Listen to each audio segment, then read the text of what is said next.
এই নির্বাচনকে নিয়েও অনেকে নানা ধরনের কূট কৌশলের আশ্রয় নিয়ে ষড়যন্ত্রের মধ্যে লিপ্ত আছে।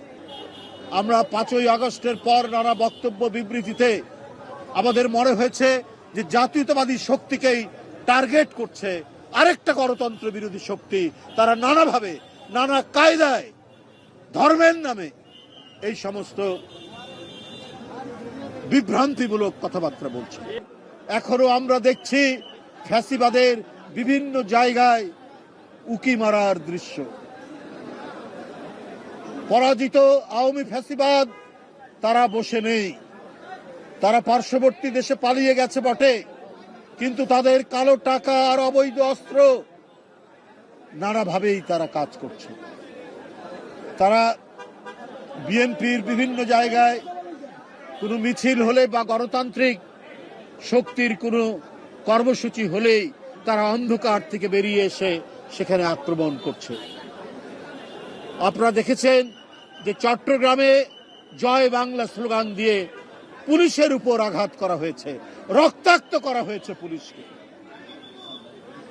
এই পরিস্থিতি চলছে, কিন্তু এর মধ্যেও গোটা জাতি প্রত্যাশা করছে একটা অবাধ সুষ্ঠু নির্বাচন। নির্বাচনের একটি সময় ঘোষণা করেছেন প্রধান উপদেষ্টা ডক্টর মোহাম্মদ ইউনূস এবং শিডিউল ঘোষণার জন্য নির্বাচন কমিশনকে চিঠি দেওয়া হয়েছে। কিন্তু মনে হচ্ছে এই নির্বাচনকে নিয়েও অনেকে নানা ধরনের কূট কৌশলের আশ্রয় নিয়ে ষড়যন্ত্রের মধ্যে লিপ্ত আছে। আমরা যাদেরকে বারবার দেখেছি এই আওয়ামী ফ্যাসিবাদকে, তারা নানা কারণে নানা অজুহাত সৃষ্টি করে তাদের হাতকে শক্তিশালী করেছিলেন। আমরা সেই 86, আমরা তার পরবর্তী পর্যায়ে 94, 95, 96 আমরা 5ই আগস্টের পর নানা বক্তব্য বিবৃতিতে আমাদের মনে হয়েছে যে জাতীয়তাবাদী শক্তিকেই টার্গেট করছে আরেকটা গণতন্ত্র বিরোধী শক্তি। তারা নানাভাবে নানা কায়দায় ধর্মের নামে এই সমস্ত বিভ্রান্তিমূলক কথাবার্তা বলছে। নানাভাবে তারা চাচ্ছেন যে সামনের যে নির্বাচন, সেই নির্বাচনকে বিতর্কিত করার জন্য চক্রান্তে ষড়যন্ত্রে মেতে উঠেছে। তাদের সাথে আরো অনেকে থাকতে পারে।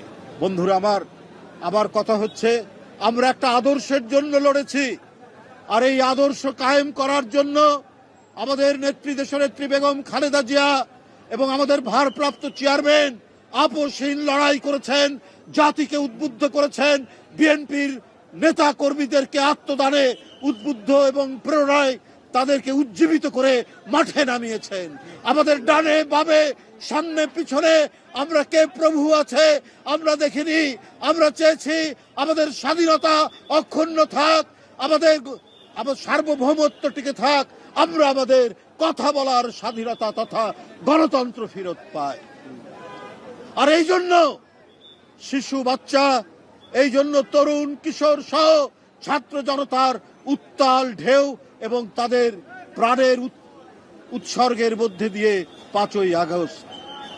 এরপরেই আমরা দেখেছি আবারও নানা ধরনের কথায় ফ্যাসিবাদকে কায়েমের জন্য নানা ধরনের সুড়সুড়ি দেওয়ার চেষ্টা করা হয়েছে।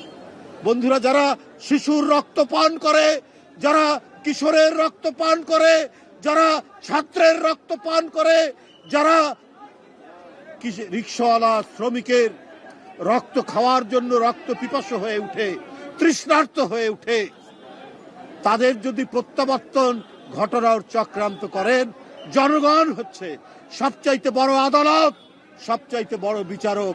তারাই বিচার করবে যে কারা এই ফ্যাসিবাদের সহযোগী হয়ে আবার নতুন করে কাজ করার চেষ্টা করছে। বন্ধুরা আমার,